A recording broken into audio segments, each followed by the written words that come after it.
How would you react to the Prime Minister's comment that any future deal looks like it will involve some form of tariff? Do you think that is the foregone conclusion? Yeah, I think that's the reality of the situation.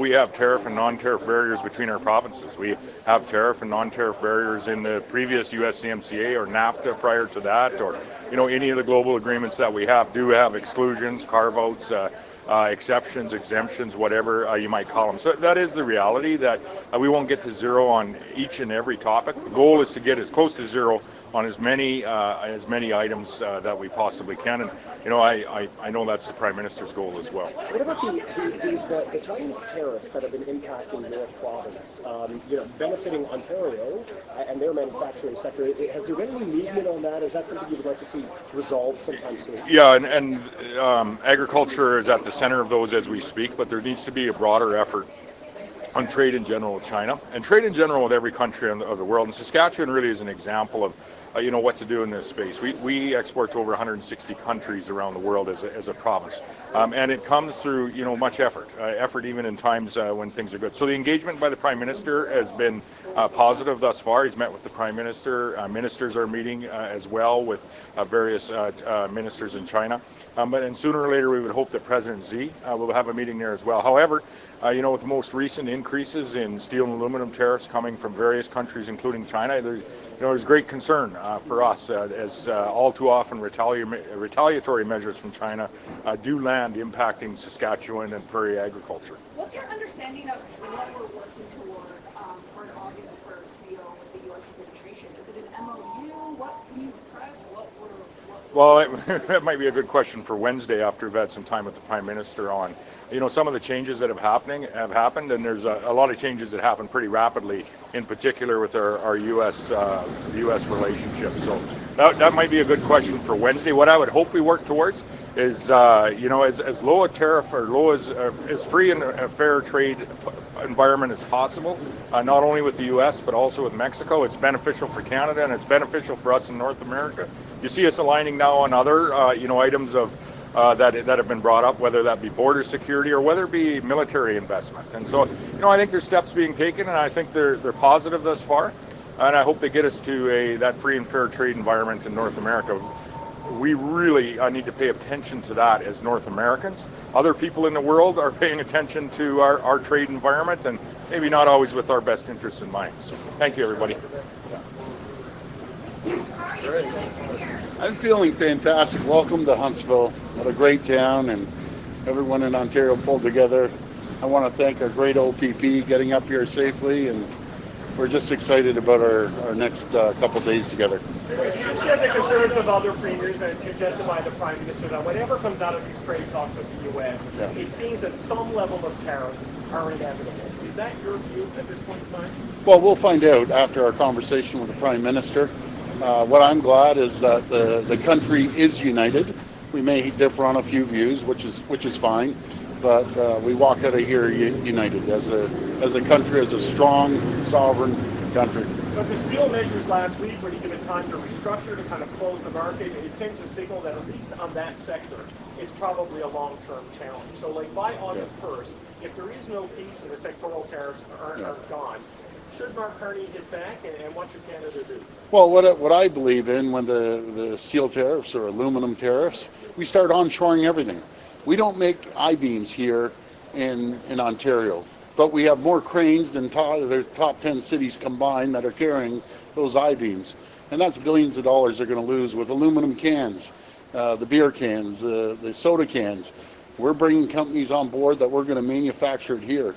So they don't have to face the 25% tariff on the way down, 25% tariff on the way back.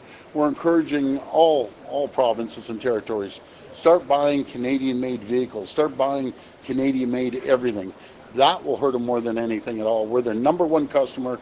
We do more trade. We do more trade with them, we buy more products, I should say, off the U.S. than Japan, China, Korea, UK, and France combined. So we are an economic powerhouse, and we don't have to take a backseat to anyone. When was the last time you spoke to Secretary Legault, and what are we working towards on August 1st? Some tariffs are going to be in place.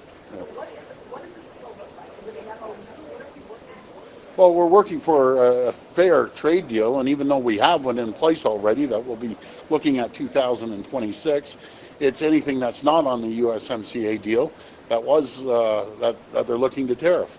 But again, we have to unite as a country. We have a strong country. We have to diversify our trade. We have to start building pipelines out west, east, north, and south. No, it's not status quo. We need to get rid of the regulations that are taking 15 years to get critical minerals out of the ground. And we can be an economic powerhouse around the world. We have to unleash Canada, unleash Canadian industry, resources, and we can, we can be stronger and more resilient and wealthier than any country in the world if we do that. What's your message to working with Indigenous leaders? I'm sorry. What's your message to working with Indigenous leaders? I've talked to endless Indigenous leaders. They want opportunities. They want a better life for their children. There's never been an opportunity for Indigenous communities, I'll speak for Ontario, than right now. There's $3 billion of equity we're sitting in the window that they can draw from. There's $70 million of training, $10 million of scholarships. This is an opportunity of a lifetime. This door is only open for so long, and I'm getting endless messages from chiefs around the province. I want to be part of the economic zone. We welcome them. We're going to sit down for over 3 hours tomorrow with them, and we're going to have a great conversation. I understand that's 9 out of what, across the country, 400 or so. So, but we're gonna work with them. We want everyone to have an opportunity. I want everyone to prosper.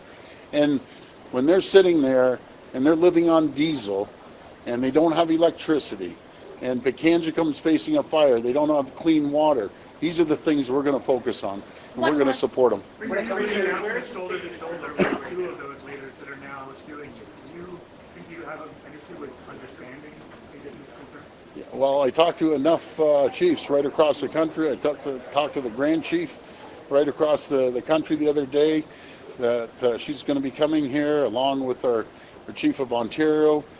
We have a great relationship with First Nations communities, and we're gonna make sure that they prosper like they've never had before. And the door is open for them. They're welcome to walk through that door and partner with the entire country and partner with Ontario to make their lives more prosperous than they've ever seen before. That's going to be their choice. I welcome them to make sure that they take advantage of the $3 billion. Not to mention treaty rights. After 150 years, the only premier in the history of this province that settled a $10 billion, I'm going to repeat that, $10 billion deal for treaty rights. That says it all. I take care of them, and I want to make sure they prosper. Anyways, we'll have an opportunity to chat. Enjoy yourselves. Go a little jet skiing, canoeing, whatever you want. Thanks, everyone. Colin and I are going canoeing. Okay, buddy. Yeah, we're going to be having dinner. What's today? Monday. We're having dinner tonight. Yes, at our place. Yes, that's great. All right. I don't know, but I eat anything. You can tell. Look at the size of this guy. That's it. Thanks. Monsieur Legault s'en vient. Oui, bonjour, oui. Oui, est-ce qu'il faut que je sois devant ça? Non, pas nécessairement. OK. For everybody, for everybody. Non, je vais commencer en français. Écoutez, je suis content d'être ici. C'est une réunion de 3 jours avec les premiers ministres des provinces et des territoires. Puis demain, on va avoir la visite du premier ministre du Canada, Mark Carney. Donc, je pense que c'est une belle occasion de parler de plusieurs sujets. Le sujet qui risque d'être le plus important, c'est les négociations entre le Canada et les États-Unis. On sait que M. Carney s'est donné jusqu'au 1er août pour négocier. Moi, je vais répéter que c'est important de protéger la gestion de l'offre pour protéger, entre autres, nos producteurs laitiers, protéger les exemptions culturelles pour protéger notre langue, notre culture. C'est important aussi qu'on essaie d'avoir une durée. Parce que actuellement, ce qui fait le plus mal à l'économie du Canada, c'est l'incertitude. Donc, il faut être capable de savoir, est-ce qu'on a une entente? Si on a une entente pour 3 ans, pour 5 ans. L'autre sujet qui va être important, c'est la défense. On a une opportunité de remplacer des emplois par des emplois dans le secteur de la défense. On a des énormes entreprises comme Bombardier, comme le chantier naval de Davie, qui peuvent créer des dizaines de milliers d'emplois dans le secteur de la défense. Donc, c'est important de les créer au Canada, ces emplois-là. Maybe I'll repeat it in English, then I'll take the question. So happy to be here for 3 days to meet with the premiers of provinces and territories.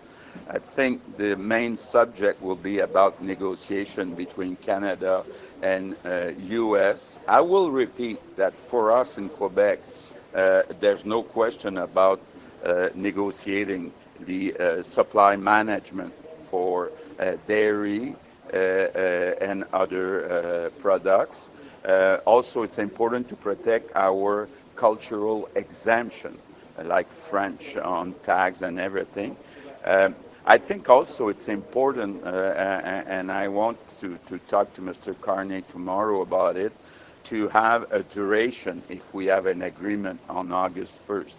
Because right now, our economy in all Canada suffers because of the uncertainty. We don't have investment from companies, so we need to have, if there's an agreement on August 1st, duration. Will it be for 3 years, for 5 years? And also I want to talk about defense. Of course, Mr. Carney said that he will invest a lot of money in defense. We have very large companies like Bombardier, like Davie in shipyards in Quebec that are ready to create 10, 20, 30,000 new jobs. It's important that the money that'll be spent by the federal government be spent to build manufacturing business in Canada, not in U.S., not anywhere else, but in Canada. So I'll speak about it also. Comment avez-vous évalué le succès d'une négociation entre le Canada et les États-Unis? Est-ce que pour vous, ça prend zéro tarif au terme de cette négociation-là? Bon, évidemment, il faut se comparer avec ce qui se fait ailleurs dans le monde. Puis, comme je le disais, c'est important. Bon, il y a des secteurs névralgiques pour le Québec, comme la gestion de l'offre. C'est important de protéger notre langue. Mais c'est important aussi d'enlever l'incertitude. Actuellement, ce qui fait de loin le plus mal, c'est que les investissements privés ont beaucoup baissé parce qu'il n'y a pas de certitude. Et donc, il faut surtout avoir, l'entente ne sera peut-être pas parfaite, on aimerait mieux qu'il n'y ait aucun tarif, mais il faut surtout avoir une entente où on sait où on s'en va pour un certain temps. On va avoir des tarifs, M. Legault. La situation ne peut pas durer. Il y aura des tarifs de toute façon. Ben, écoutez, nous, on va voir comment M. Carney est capable d'ici le 1er août. Finalement, notre espoir, c'est qu'il n'y en ait aucun tarif. Mais il faut surtout, si jamais M. Carney décide de signer une entente où il y a certains tarifs ou certains ajustements, il ne faut pas que ça soit sur la gestion de l'offre pour protéger nos producteurs laitiers, puis il ne faut pas que ça soit non plus sur la culture et sur la langue. In English, Premier Legault, Vous attendez M. Carney demain dans l'entente? Bien, on a via... je parle régulièrement avec François Philippe, avec Marc-André, avec Mark Carney. On sait pas mal ce qui se discute. Ça reste confidentiel. Mais je pense que M. Carney lui-même, il y a toujours des surprises presque à tous les jours avec M. Trump. Donc, moi, je veux être certain, entre autres, qu'on ne fasse pas des compromis sur les sujets qui sont très importants pour le Québec. Notamment sur la gestion de l'offre. Ah, sur la gestion de l'offre, il ne faut pas bouger d'un iota sur la gestion de l'offre. In English, do you accept the Pardon? consensus of a lot? Vers un autre sacré en santé. Oh, écoute, on travaille ensemble, là, autant du côté du MCN que du ministère de la Santé, pour pas que ça arrive. Et puis moi, j'ai confiance que ça n'arrive pas. Premier, do you share the consensus of some other premiers and the suggestion from the Prime Minister that wherever things land with Donald Trump, it seems inevitable because no one's been able to escape tariffs, that there will be some sort of tariff. Yeah. Whatever arrangement comes out. Well, it's too soon to answer your question. We'll see what we can get until August 1st. Of course, the ideal situation would be no tariffs. But like I said, if there are some, we need to have assurance that we'll keep this agreement for 3-5 years. We need to have an economy where companies know what's happening in 6 months and 12 months from now. Do you trust any assurances you get from the president after everything that's happened? Do you think anybody can trust it? Yeah, but I think he's got a lot of problems to solve with China, with Europe, with other countries, with Mexico. So I hope that Mr. Carney be able to have a deal, a long-term deal with Mr. Trump. Merci beaucoup. Merci. Merci tout le monde. Merci.